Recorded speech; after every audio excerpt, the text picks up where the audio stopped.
So what we found are four major types of tactics, and there are behavioral tactics, there are communicative tactics, there are temporal tactics, and there are physical tactics. So in that first category of behavioral tactics, the first thing in that category we found, call it using other people, which at first might sound bad, you're going to use someone.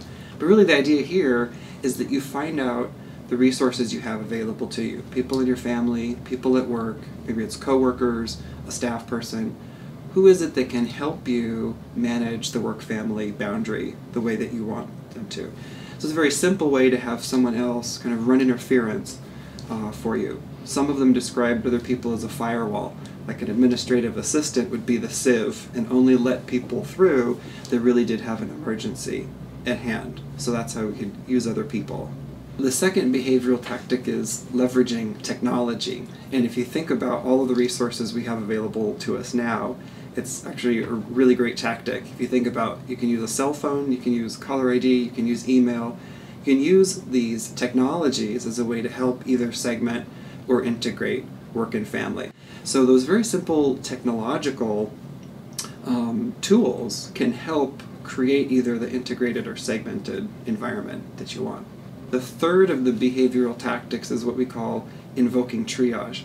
And the name of this one actually came from one of the interviews where the priest was talking about how she had multiple demands that were urgent, that she had to figure out which one gets the priority. So you create kind of a hierarchy of these pressing matters.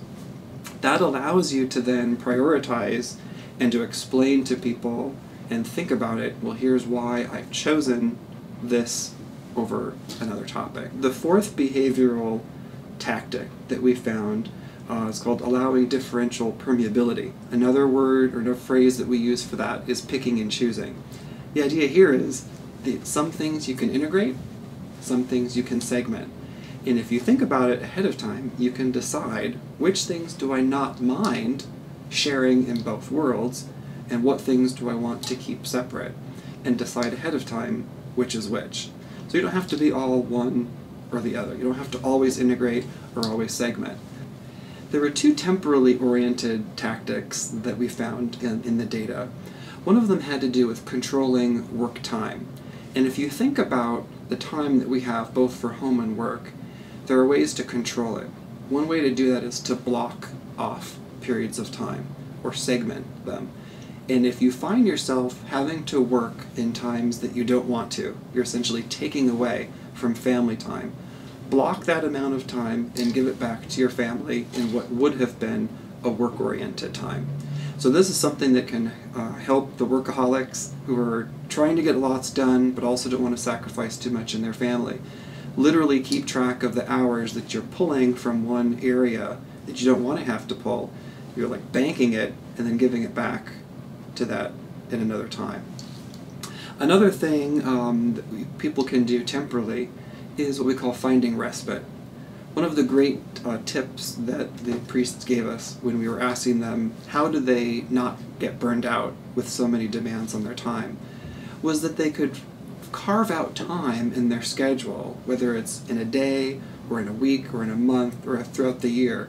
Think of different periods of time where you can pull yourself away from work, pull yourself away from home, or pull yourself away from both.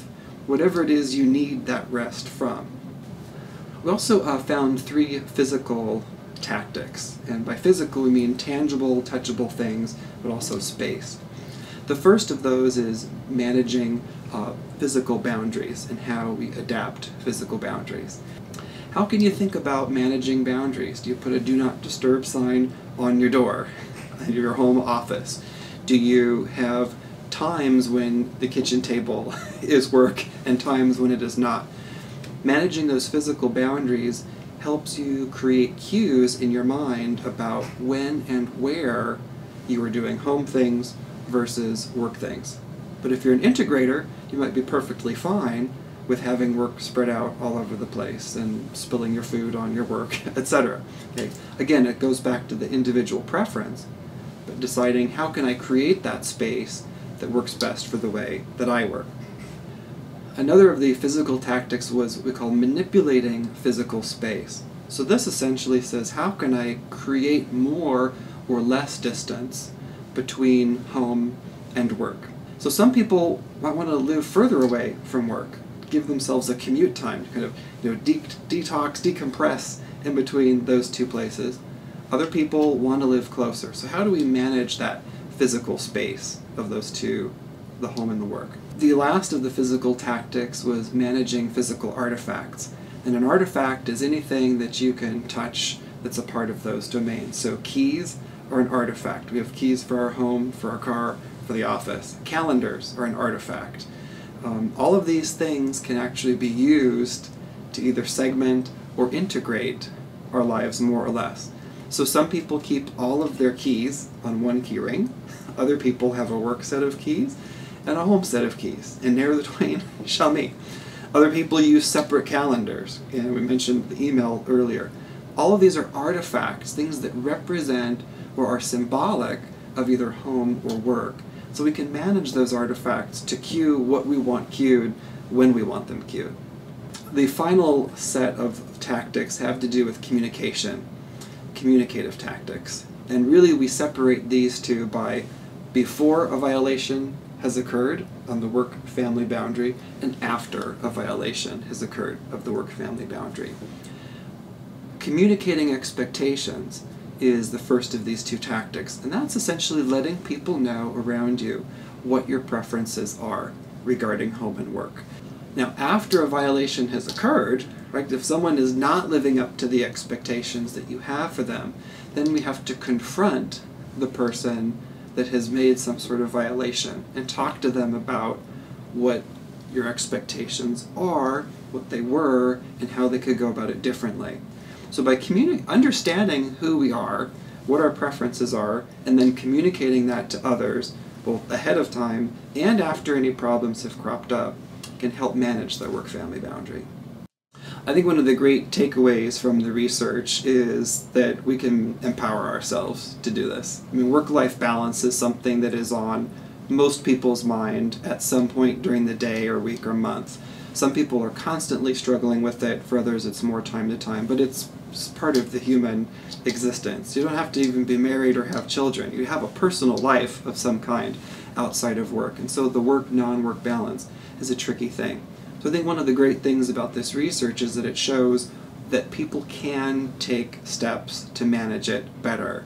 That the elusive idea of work-life balance isn't as hard as we might think, because a lot of it is in our control. So even though there are things that we cannot control about our work lives and our occupations, there is a lot of wiggle room that this research has shown, which I think is quite empowering for people.